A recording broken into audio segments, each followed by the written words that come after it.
Hey guys, so I made a video of a conversation with my business partner Jean, which I posted yesterday. That happened on Saturday, and hopefully you watched it, or you will. It's always nice to see, I think, another person's perspective who isn't like a YouTuber or involved in the manifestation community. You know, there's a lot of people out there who have experienced all of this stuff that don't talk about it. And anyway, that's a good video to watch.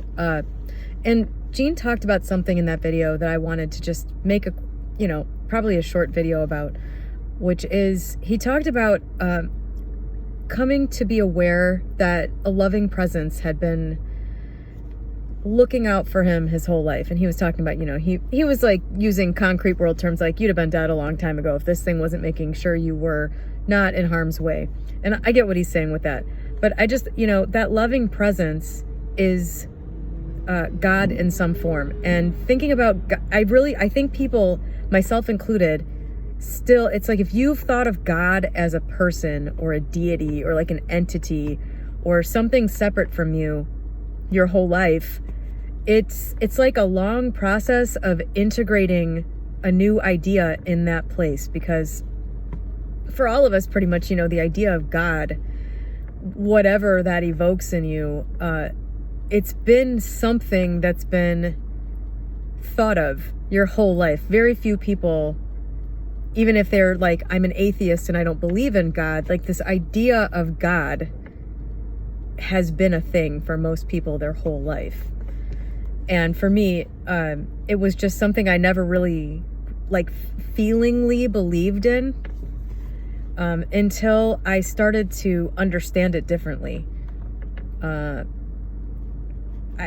I had sort of a spiritual awakening in my early 20s, and I became very aware of the realness of God, but still in my mind, it was like a person. And so I attached that knowing that God was real with my idea from church and, my limited exposure to church, and just thinking about it, I just sort of melded those two things together, which is false, and I think this is one of those topics. I'm bringing this up as a way to sort of move attention to this area, because I obviously can't tell you what God is or what your, I don't know what your notion of that is, but I think,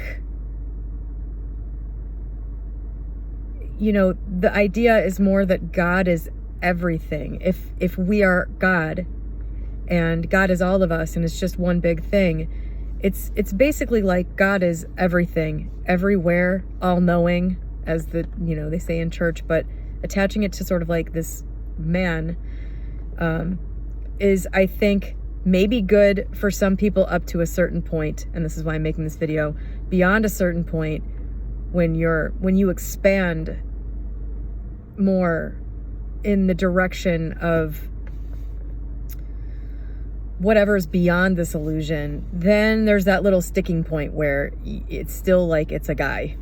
And then when you go to try to think about like something like a loving presence, like Jean was talking about, it's like, well, yeah, but what's that presence? Like, I can't believe in that. Or, there's like objections that come up to the idea that there's been something there preventing you from, befalling things worse than you actually have, or things befalling you worse than they actually have. But I wanted to just bring this up because,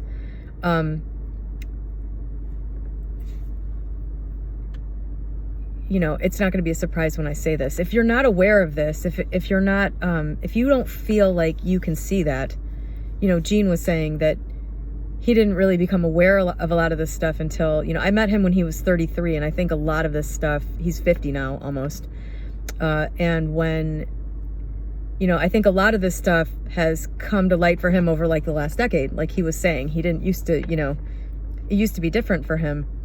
If you heard that and you can't feel that about the loving presence that's there, which is God, which is basically your connection to everything. And of course, I feel like I always need to say, nobody really knows anything. But, this is one of those things that I personally, experientially know enough that I don't hesitate to say it confidently. If this doesn't resonate with you, fine. You'll find your way wherever you're going to find your way, and it'll all end up good. But, if you're not aware of that thing and it is ever present and it is God or a form of God, it's part of God, this loving presence that Jean was talking about, there's a really easy way to become aware of it. And it's the same way of creating anything. It's the way that you create your day every day on autopilot over and over and over again with hundreds of things you do every day, which is you intend for it. It's that simple. I think this channel should just become like the intention channel, because it's not the only way that things are brought about, and it's certainly not conscious most of the time, I think. But when you're trying to deliberately do something, having an intention for it is really, it's the first step, and often it's the only step. So if you feel like I've never been aware of this loving presence, I've never felt like I could take comfort in I've never felt like, something was looking out for me, or that thing was there. Like Jean said in the video, you just haven't noticed. And all you have to do is intend to notice. You don't need to put a bunch of energy into it. You don't need to put a bunch of thought into it. You definitely don't need to plan anything or anything like that. All you need to do is just slip that deliberate intention into your consciousness. Supposedly this thing is this loving presence is available to be experienced by everybody because we're all a part of it. Well, I'm not experiencing that. I don't feel that. I've never felt that thing at all. But okay, I'm going to intend to become aware of that. That's all you have to do. And then again, if you become aware of the lack of that, if that comes up again and you still don't feel like you've experienced that, just you reinforce the intention. You continue to build that intention up. And I think that is pretty much the only way that you become aware of things that you're not aware of, deliberately. You know what I mean? Maybe you could manifest some outcome somehow in the sort of oversimplified way that I think is talked about a lot in the manifestation community, but really, that's, I think, overcomplicating it. Your intention is what drives everything you do all day. Every time you get up and do something, you have on some level intended it. It's that simple. When you get hungry and you decide to go get lunch somewhere, maybe you don't even think about that. It's so automatic. You're just like, well, I'm hungry and it's that time of day and I like sandwiches, so I'm going to go buy a sandwich and eat. That's such a routine daily task that you might not even realize the process that's happening in order to create that experience. Obviously, that's an easy one to create if you're in a place where food is plentiful and you're free to go get it and you have the money for it. But it applies to everything. It applies to everything that you intentionally, when you become aware of something that you don't have and you want it, that's the starting point for everything. I've gotten some comments lately. I can't remember where exactly, where people are talking about things manifesting when they don't have any belief, and things, it's like this is always an objection, I think, in the manifestation community, is these exceptions to this, or, I think when we're talking about manifesting something deliberately and manifesting something by accident because you're just a creator that's creating all the time, and you don't even really know where the seeds were that you planted for this thing that is now either growing a weed or a flower in your current life. I think when you start to go to the place where you're finding exceptions or objections or whatever, I think you need to be aware that when we're talking about manifesting deliberately, that's different from the whole world being created by, your self-concept. A lot of that stuff is unconscious until it's brought into the conscious and maybe then deliberately changed.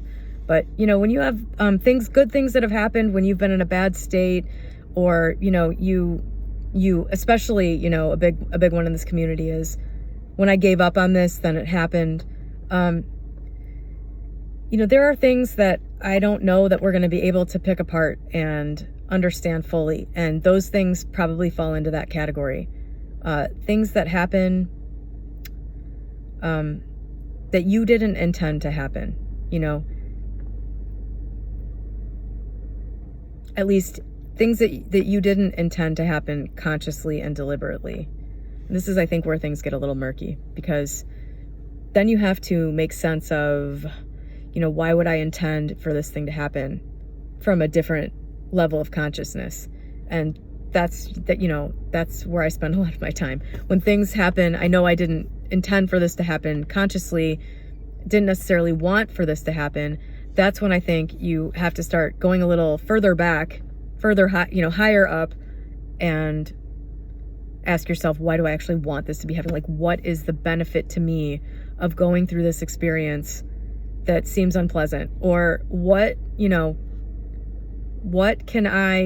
how can I view this undesirable circumstance in a positive light? Because, it's funny, like, how many times has something bad happened, and then it turned out to be the exact thing that changed your course, so you went right to what you wanted. This has happened to me so many times that I don't even care anymore,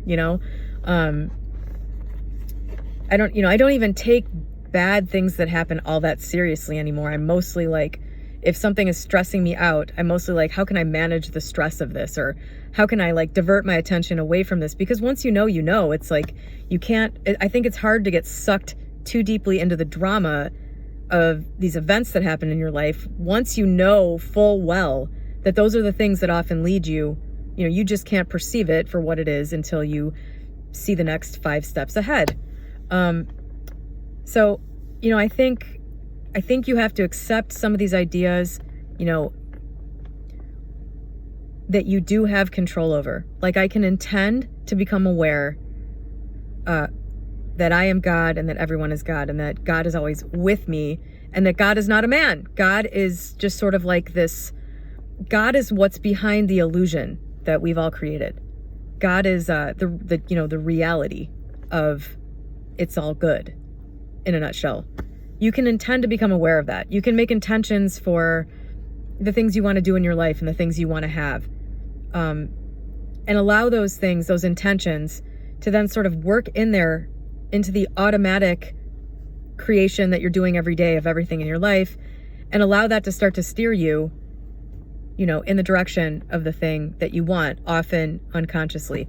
But when it comes to really trying to pick it apart and understand it, and then you say, well, this thing doesn't fit into this framework. This thing happened outside of this. This thing happened when I didn't believe it would. Or this thing happened, and it's a tragedy, and I know I didn't create that. Like, I think that's where you really get lost in the weeds, and trying to figure out the unfigure-outable is where I think a lot of people waste a lot of energy, I don't know of any spiritual text, and I don't think we could say Neville Goddard is an example of a spiritual text that contradicts this. There's no having absolute control over everything that happens. You don't control the river, you don't control the current. You move the sails, you navigate, and you have the power of intention, and you have the power of visualization. And outside of that, you don't really get to dictate everything that happens. Even if you could control it all, you're in this limited human expression, and you simply, you have to go to sleep for 8 hours a day. You simply are limited by your human body most of the time.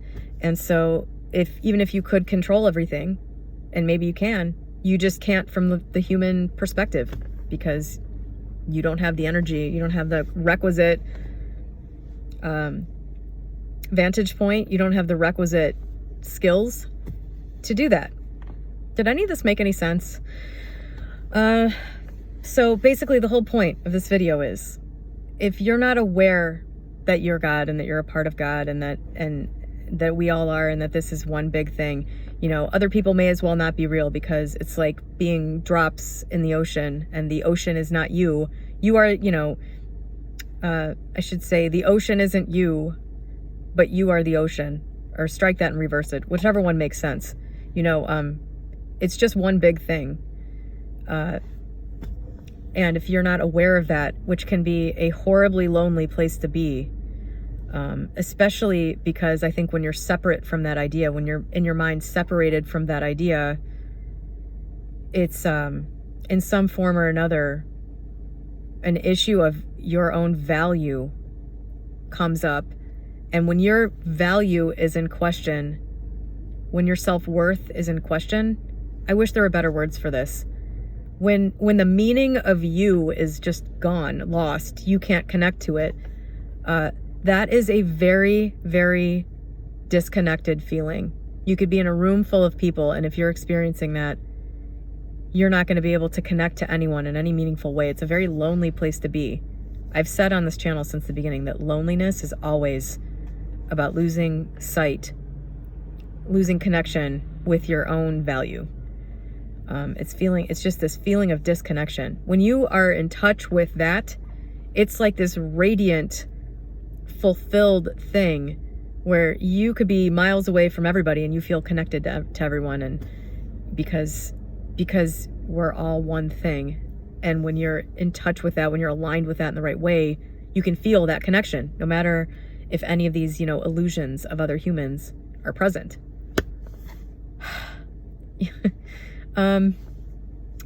Yeah, I hope that reached anyone, made any sense. It probably didn't, but I'm making a video every day this year. So here it is. I hope you enjoyed it. Intend to become aware of the loving presence that is always with you, that is always there to answer your questions, give you information that you're missing, correct your perception, all of that. It's always there. Have a great day.